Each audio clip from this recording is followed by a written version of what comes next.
Então, lembramos que adentramos o livro justamente com a morte do rei Saul, Davi sendo ungido rei em Judá, Isbosete sendo ungido rei depois no restante de Israel, Abner se revoltando contra Isbosete, indo tentar fazer uma aliança com Davi, Joabe agindo traiçoeiramente, matando Abner. Com isso, daí Isbosete fica sem o seu principal comandante, 2 líderes do grupo de ataque dele lá o traem e o matam em sua própria casa, agora fazendo com que então Israel fique sem rei, né? E de forma extremamente covarde, corta a sua cabeça, né? E leva até Davi. Davi tem aquilo como um insulto por eles também não terem tido respeito, né? E lealdade àqueles que eles serviam, que no caso é Isbosete, manda matar eles. Logo em seguida, então, a gente viu as autoridades das tribos de Israel se juntando para vir e para nomear Davi agora como rei de todo Israel, não só de Judá, mas todo Israel, né? E logo em seguida que Davi então é ungido, né? E nomeado rei sobre todo Israel, já vem a guerra contra os filisteus novamente, ok? E agora capítulo 6, né? Nós vamos ver que Davi ele conquista Jebus, lá dos Jebuseus, o povo cananita, né? Lembra? Entra lá pelas cavernas, né? Que passavam embaixo da cidade de Davi, né? E conquista Jerusalém, né? E ali então ele começa a reinar sobre Israel. Então, uma vez que ele tem agora a cidade de Davi, Jerusalém, está residindo ali, o capítulo 6 inicia então, ele começa o que eu chamo de equipar o seu reino, né? Equipar.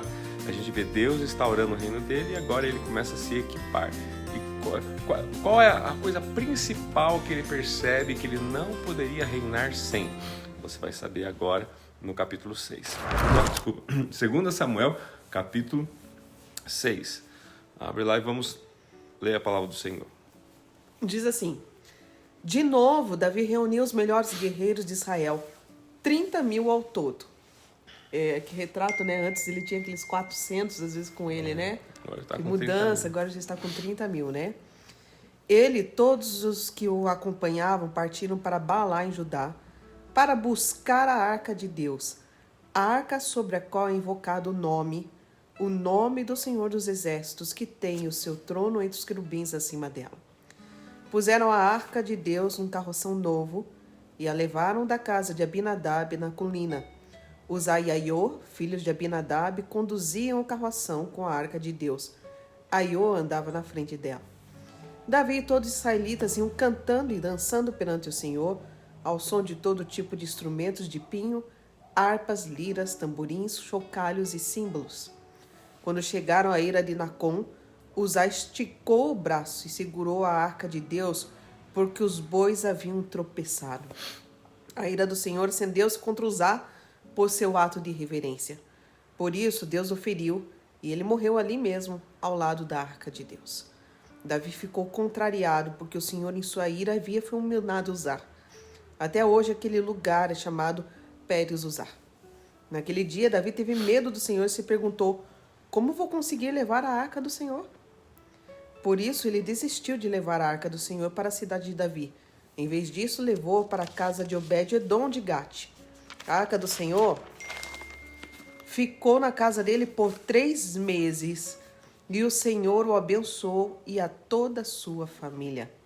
E disseram-lhe ao rei Davi: o Senhor tem abençoado a família de Obed-edom e tudo o que ele possui por causa da arca de Deus.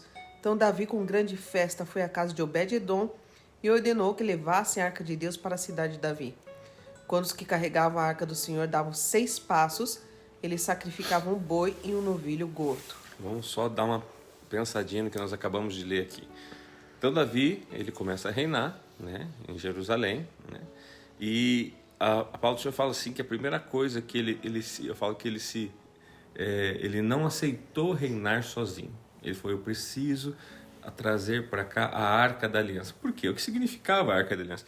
Gente, a Arca da Aliança sempre representava, né, o próprio Deus. Tipo assim, eu não vou reinar sem Deus. Eu não vou permitir conduzir minha vida sem a presença de Deus. Até aqui foi Deus que me trouxe até aqui, né? Então, ele lembrou, você lembra lá no capítulo 7 de 1 Samuel, quando os filisteus, né, matam Ofni e Finéias, eles levam a arca, né, e depois a arca não quis ficar com eles, ele começa trazendo um monte de transtorno lá para eles mandam de volta a arca, e que vai o povo de Semes também vai olhar dentro da arca, morreu lá uns 30, se não me engano, também não Curiosos, quiseram mais, né? ninguém queria Deus traz muita confusão, porque Deus é correto, Deus é justo, Deus ele abençoa quem obedece ele as suas ordenanças, mas ele pune quem não obedece as suas ordenanças. Então aqui daí eles mandam a arca lá para casa da Abinadab, né, em Kiriat Jearim. E lá fica, gente, por 20 anos. 20 anos essa arca fica lá. Tá? Então, agora então Davi, o que ele faz? Ele fala, não, precisamos trazer a arca de volta, né? Então, só que o que ele não sabia, gente, porque ele era um pastor, ele não era um sacerdote. Então Davi, ele tinha boas intenções, e aqui fica para nós, pastora, um ensinamento. Às vezes, né, minha mãe dizia assim, o inferno está cheio de boas intenções. Qual a intenção dele? Então, puxa, olha que coisa linda, vou lá buscar a arca, trazer para que juntos a gente possa... é trazer a arca, pronto, vamos trazer. Vamos trazer. O que ele não sabia é que existia um modo para fazer isso. Deus tinha deixado lá em Levítico capítulo 4 uma maneira, havia pessoas específicas para fazer isso. Então quando o texto fala aqui que ele coloca lá num carroção novo, você vê que isso era o modelo dos filisteus, ou seja, nós hoje queremos carregar a presença de Deus na maneira do mundo. Dos filisteus representam o mundo. Para a gente carregar a presença de Deus na nossa vida, tem a maneira certa, está escrito. E lá dizia que eram os levitas. E eles deveriam carregar nos ombros, né, pastor? Nos seus ombros. Nos seus ombros. Nada de facilitar. As coisas com Deus não podemos facilitar. Porque assim, no carroção fica mais fácil, né, pastor? Sim, beleza. Põe no carroção ali, Põe os bois vão puxando. O que ele Mas é você que tem que puxar a presença do Senhor. E na verdade toda essa história aqui ela traz uma lição, porque essa história dos bois puxando, a carroça, na eira de Quidom, né? O boi tropeça, né? A carroça balança, a arca e o Uzá, o Aiô lá tentam segurar a arca e morre, o Uzá morre. Na verdade isso aqui tudo é o quê? São lições que trazem para nós, porque assim, se você quer carregar a presença de Deus, você é um portador da glória de Deus. No primeiro, não pode ser do teu jeito, do teu modo, né? E não adianta que outro faça isso por você. Não adianta botar um boi para puxar por você. É você mesmo que tem que... Né? É você que tem que buscar a presença do Senhor. É você que tem que orar. É você que tem que ter prazer de... Né? Você que precisa sentir o peso disso. Isso, dessa glória. Não adianta querer facilitar. Hoje a gente terceiriza tudo, né? Tudo a gente quer terceirizar. Né? Fazer um jeitinho mais fácil. Vamos pedir o pastor ora por mim. Exatamente. Né? Não que não possa, gente, pedir oração.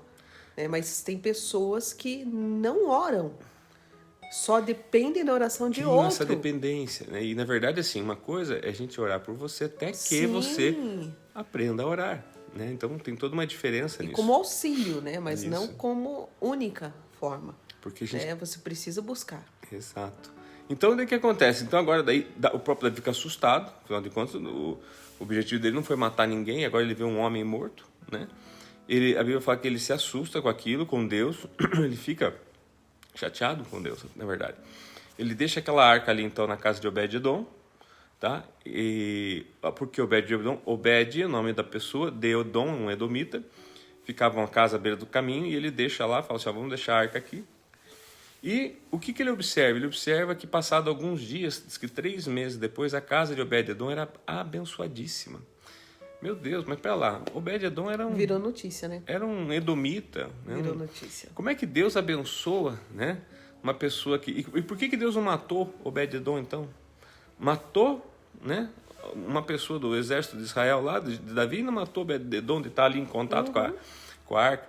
Aqui, irmãos, é o seguinte, quem mais é dado, mais é requerido, né? Deus, ele não pode ser injusto em punir quem não conhece ele, quem não conhece a palavra, quem até se utiliza dele de forma errada, mas não tinha conhecimento. Agora, a quem Deus deu, né, deu permissão para que tenha conhecimento, esse precisa conhecer. Davi tinha que ter consultado como carregar a arca. Você vê que ele vai fazer isso depois, mais tarde ele consulta de como tem que carregar a arca. E daí agora então ele vem na casa de Obed-edom, ele vem pegar a arca para levar para... Ele não desiste, para levar para a casa da cidade de Davi. E aqui nós paramos também nesse versículo que a cada 6 passos eles param mata um animal, um sacrifício, tá? Por quê? Eles entendem o seguinte, não, se tem que ser derramado sangue, então vamos fazer o sacrifício, porque no livro de Levítico também ensinava que eles deveriam fazer os sacrifícios, né? Para remissão de pecados, né? No caso, para ali estar...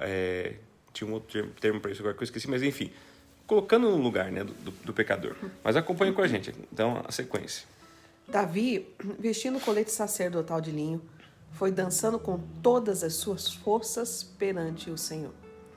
Enquanto ele e todos os israelitas levavam a arca do Senhor ao som de gritos de alegria e de trombetas. Aconteceu que, entrando a arca do Senhor na cidade de Davi, Mical, filha de Saul, observava de uma janela. E ao ver o rei Davi dançando e celebrando perante o Senhor, ela o desprezou em seu coração. Eles trouxeram a arca do Senhor e a colocaram na tenda de que Davi lhe havia preparado. E Davi ofereceu holocausto e sacrifício de comunhão perante o Senhor.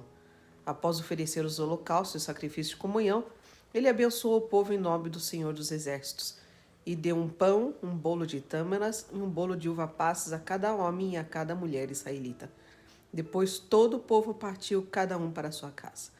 Voltando Davi para casa para abençoar sua família, Mical, filha de Saul, saiu ao seu encontro e lhe disse: como o rei de Israel se destacou hoje, tirando o manto na frente das escravas de seus servos, como um homem vulgar.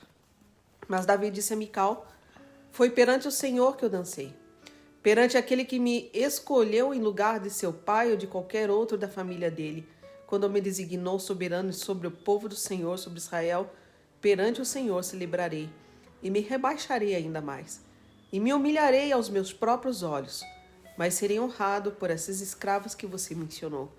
E até o dia de sua morte, Mical, filha de Saul, jamais teve filhos. Gente, então aqui o que a gente vê, né? A gente vê que ao chegar na cidade de Jerusalém, na cidade de Davi, com a arca, né? Um clima de festa, né? De celebração, a alegria era tanta, né? Que Davi, o que Mical faz aqui, e essa pontuação que Mical faz é o seguinte, porque lembre que ela era filha de Saul, era acostumada, né? Vivia no palácio, no rei, depois foi tirada de Davi, mas foi dada a um outro homem. Davi vai e recupera ela. Lembra da Mical? Que Davi recuperou ela, depois pediu ela de volta, né? E ela estava falando assim, olha, esse tipo de atitude que você teve, né? De simplicidade, de estar ali adorando, né? A Deus junto com o povo, né? Se fazendo um deles, não é digno de um rei. Afinal de contas, você é rei. E o que Davi estava tentando dizer para ela, falou assim, olha, diante de Deus eu não sou nada. Diante de Deus eu não sou rei. Diante de Deus eu sou como mais um dos meus irmãos, né? Então, assim, quando ela fala assim de tirou as vestes, algumas pessoas também, com a sua mente, né, criativa, falam, Davi ficou pelado, dançou pelado. Não, gente, essa coisa das vestes é as vestes reais, ou seja, ele se despiu das vestes reais. Ele desceu do seu trono, aquela coisa assim, ele se tornou, tanto é que ele fala assim, olha, eu vou me humilhar cada vez mais, eu não tenho problema nenhum de tirar a coroa, de tirar diante do meu Deus, para adorar Ele, porque eu reconheço que é Ele que é Senhor. Ele, quantas pessoas, gente, meu Deus do céu, né, são cheias de 9 horas que a gente fala, né, porque eu não posso isso, porque, enfim, não querem se humilhar diante do Senhor, né, se quer às vezes, eu lembro um episódio, muito tempo atrás, muito tempo mesmo, tá, de uma pessoa que tinha, assim, uma condição financeira muito boa, muito boa, e não quis participar da igreja, porque a igreja era uma igreja com pessoas mais simples, tipo assim, com quem diz, não é condizente à minha classe social. Misericórdia, né? Então, assim, gente, são coisas que podem acontecer. Só que, assim, quando você está indo cultuar a uma igreja, algum de pessoas, eu digo assim, agora, quando você está indo cultuar a Deus e você entende que são todos iguais, então não importa se você tem um avião e se o irmãozinho tem a bicicleta, somos todos iguais. Então o que Mical está fazendo aqui, tentando repreender o rei com quem diz, onde já se viu você se rebaixar, né, se humilhar a esse ponto? E Davi fala assim, olha, eu me humilho, me humilharei, né?